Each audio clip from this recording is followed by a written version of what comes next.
Halo, selamat datang di video belajar kali ini. Pada kesempatan kali ini, saya akan menjelaskan tentang cara memimpin dan memandu rombongan wisata. Disimak ya.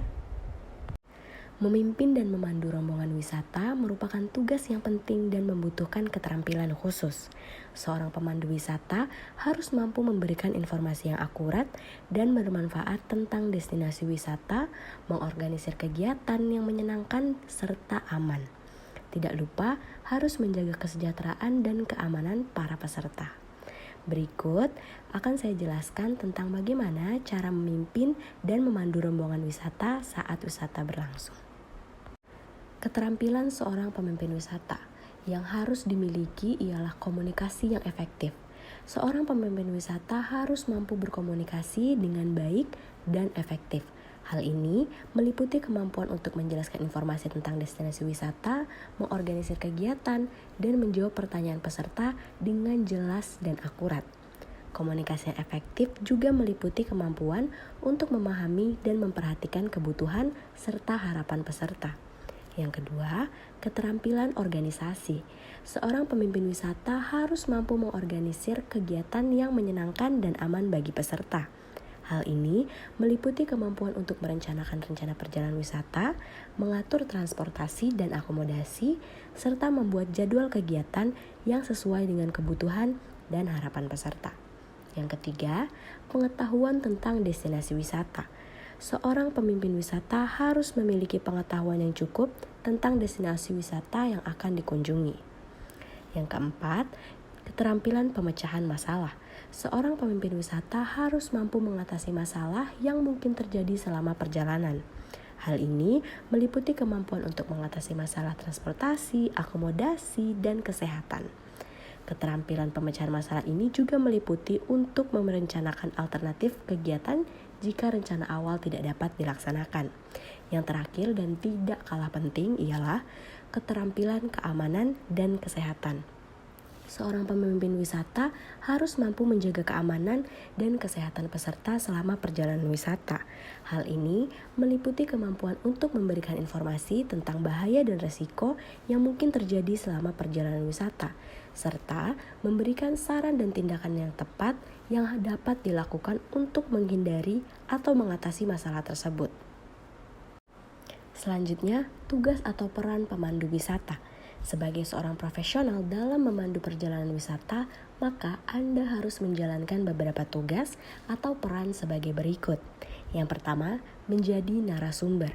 Salah satu tugas utama pramuwisata adalah menjadi narasumber. Seorang pramuwisata harus mampu memberikan informasi tentang objek wisata yang dikunjungi, baik sejarah, keadaan sosial, budaya, ekonomi, atau barangkali politik.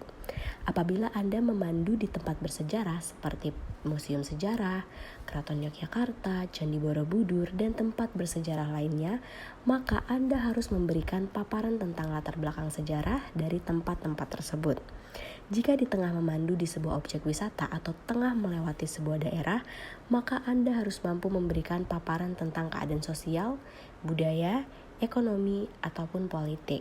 Disarankan pada saat membahas tentang politik, Anda sebagai seorang pemandu wisata harus tetap bersikap netral dan tidak memihak pada kubu manapun. Yang kedua, menjadi pengatur perjalanan wisata.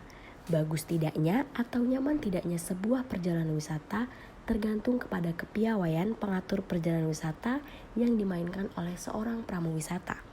Agar bisa menjalankan peran ini dengan baik, Anda harus mengenali medan dan harus mampu memanage waktu sebaik mungkin.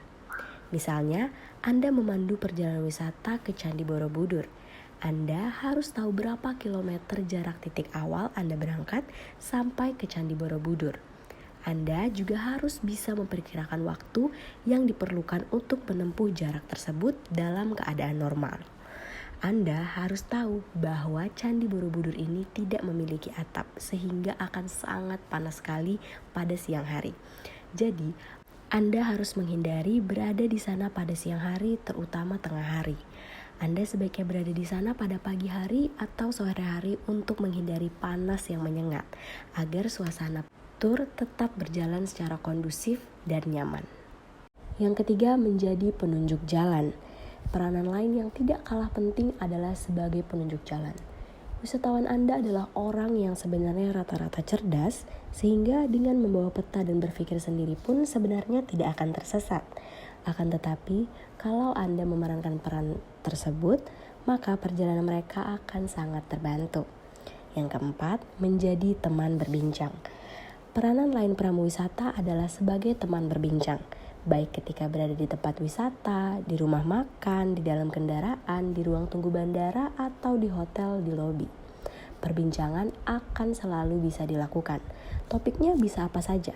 Seluruh isu di dunia ini pun bisa diobrolkan, asalkan sesuai dengan minat dan tidak melanggar kode etik. Andalan Anda untuk ini adalah kegemaran berbincang dan pengetahuan yang luas, toleransi, serta empati. Yang kelima, memberi bantuan. Manakala wisatawan Anda membutuhkan bantuan apa saja, meskipun sudah di luar acara wisata, sebaiknya Anda juga membantunya dengan sepenuh hati. Bersiaplah melakukan sesuatu yang ekstra, maka Anda pun pada gilirannya akan menerima balasan yang setimpal. Namun, sebagai seorang pramuwisata, diharapkan Anda tidak mengharapkan imbalan apapun dari setiap pertolongan yang Anda berikan kepada wisatawan. Bahasan terakhir pada bab kali ini ialah tahapan pemanduan wisata. Pada saat pemandu wisata memimpin dan memandu rombongan tur, terdapat 3 tahapan yang harus dilalui, yaitu persiapan. Yang pertama, menyiapkan data wisatawan. Kita perlu mengetahui nama, alamat, pekerjaan, dan jumlah wisatawan serta kelompok umur wisatawan agar dapat melayani mereka dengan sebaik-baiknya. Yang kedua, konfirmasi kendaraan. Jenis kendaraan yang digunakan sesuai dengan banyaknya wisatawan atau jumlah wisatawan. Jika kendaraan yang kita gunakan adalah kendaraan pariwisata pada umumnya seperti bus, maka kita harus menyiapkan kendaraan dengan memeriksa yang paling utama ialah guide atau pemandu harus melihat semua sarana pelaksanaan penjemputan, seperti tempat duduk, mikrofon dalam bus, apakah semuanya berfungsi sebagaimana mestinya. Yang ketiga, konfirmasi restoran atau catering. Sebelum tur dilaksanakan, persiapan selanjutnya yaitu konfirmasi restoran atau catering. Apakah sudah siap menerima kedatangan dan memberikan pelayanan yang prima, seperti menu makanan minuman, harga, meja tamu, meja kru, dan fasilitas lainnya yang dapat mendukung tur di restoran atau catering tersebut. Yang keempat, persiapan itinerary, route, atau time schedule. Tour itinerary secara umum adalah susunan jadwal perjalanan yang sudah diatur sedemikian rupa secara sistematis untuk memberikan kenyamanan dan kepuasan kepada wisatawan. Itinerary yang baik adalah itinerary yang efisien serta pergerakannya lengkap dan mencatat dengan detail, mudah dicerna, dan gampang dipetakan kembali di dalam kepala. Agar wisatawan bisa mengetahui apa saja jadwal perjalanan turnya, ada baiknya kita memberikan setiap wisatawan rencana perjalanan atau itinerary-nya supaya wisatawan bisa mempelajari itinerary tersebut. Selanjutnya, tahapan pelaksanaan. Yang pertama, koordinasi tim dengan driver. Memperhatikan petunjuk-petunjuk yang diberikan oleh pramuwisata atau pemandu wisata kalau terjadi suatu hambatan atau keadaan darurat.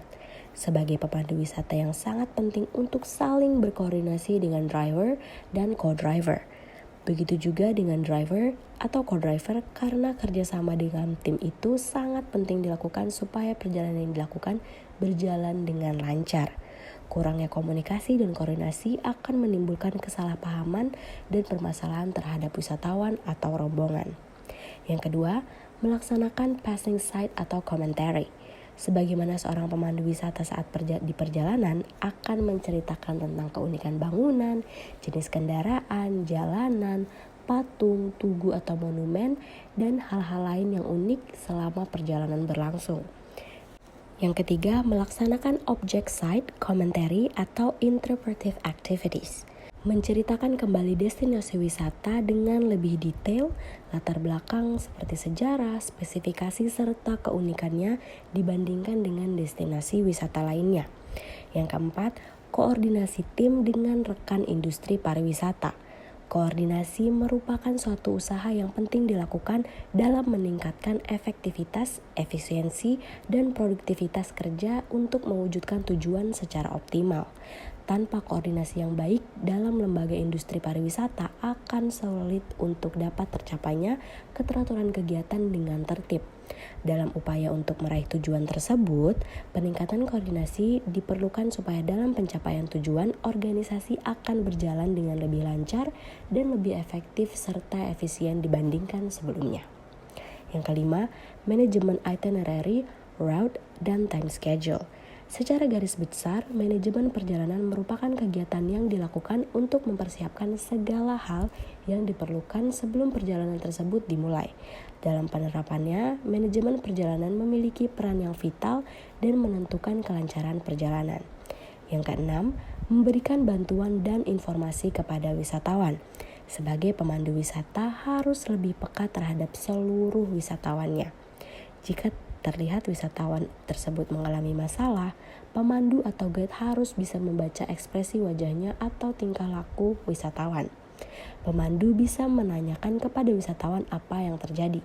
Jika wisatawan membutuhkan bantuan, segerakan dan berikan bantuan sehingga wisatawan merasa tertolong dan puas. Dan juga jangan sekali-sekali lupa untuk memberikan informasi kepada wisatawan. Yang ketujuh, menerima feedback dari wisatawan. Jika pemandu mendapatkan pertanyaan, jawablah pertanyaan tersebut dengan sebenar-benarnya. Jangan memberikan jawaban dengan mengada-ngada. Oleh karena itu, pemandu juga harus mempunyai banyak pengetahuan. Jika seorang pemandu tidak bisa menjawab pertanyaan dari wisatawan, jangan katakan saya tidak tahu. Tapi cari jalan keluarnya seperti menanyakan kembali pertanyaan tersebut kepada wisatawan lain.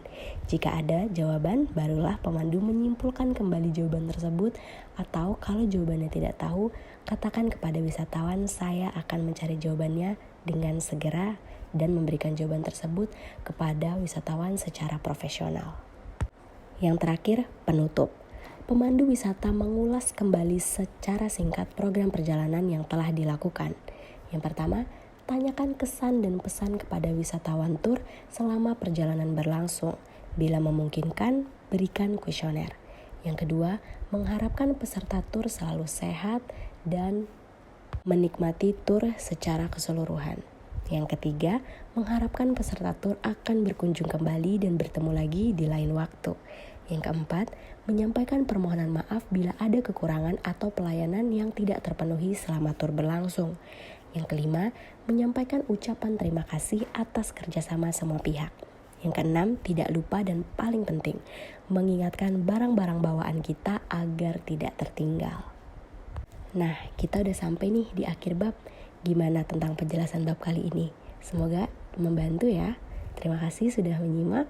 Sampai jumpa di lain kesempatan.